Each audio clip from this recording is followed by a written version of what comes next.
Қыздар, постты қалай саламыз, иә? Постты алдын ала ойланып бір жерге жазып, мындай копилка ашып қойыңыздар, постқа арнайы сол жерде сақтап қоясыздар. Постты шығарамыз деген жерде сразу копировать етіп вставить етесіздер.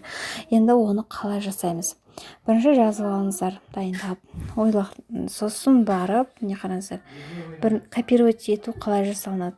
Үстінен басып тұрсаңыздар, көк свет жанады. 3 точка бар жоғарыда, соны бассаңыздар, копировать деген жазу бар, соны бассаңыздар, уже скопировано болып шығады.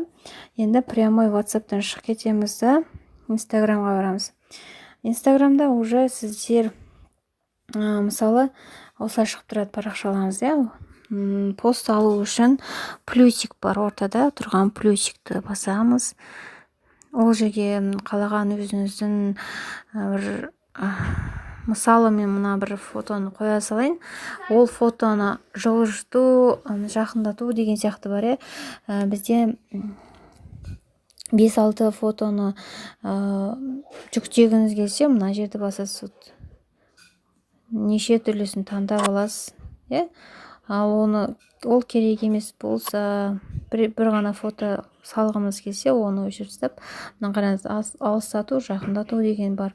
Обязательно осыған назар аударамыз, себебі егер фотоңыз толық емес болып, жартысы көрінбей қалса, ол не үшін көрінеді. Сондықтан мына жерде осылай артқа түсірген жақсы, артқа жылжытқан. Сондықтан фотоны қоятын кезде де мұқият болыңыздар, как попало қоюдың қажет жоқ. Далее басамыз, мына жерде фильтр бар, өзіңізге ұнаған фильтрді қалауыңызша. Енді мутный керек емес, бірақ көзге бірден көрінетін бір яркий светтерді, фильтрді қолданып, далее басамыз ары қарай. Мына жерде введите подпись деп тұр, новая публикация. Яғни пост дегеніміз ол сіздің фотоға арнаған жазуыңыз, мәтініңіз. Сол мәтін қазір мысалы мен негізінде сіздерге мысал ретінде көрсетіп жатқаным, қазір мен бұл постты өшіріп тастаймын. Просто көрсету үшін. Жаңағы фотоңызға сәйкес мәтініңізді жаздыңыз, сұрағыңыз обязательно қойдыңыз, арасында мынандай хэштегтерді жазып қойыңыз. Обязательно бизнес, постыңызға сәйкес, мысалы rich life, не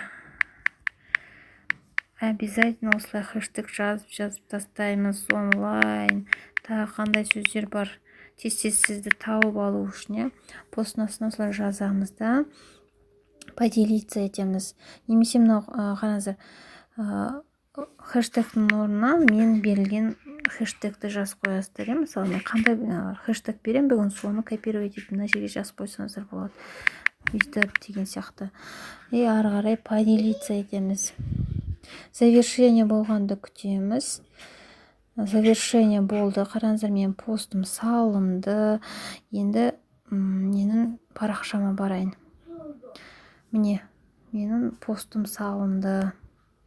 Постты осылай саласыздар, қыздар.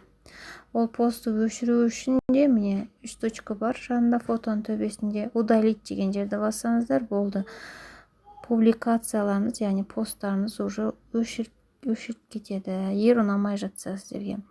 Сондықтан давайте пост салу деген осылай салынады. Сұрақтар болса қойыңыздар.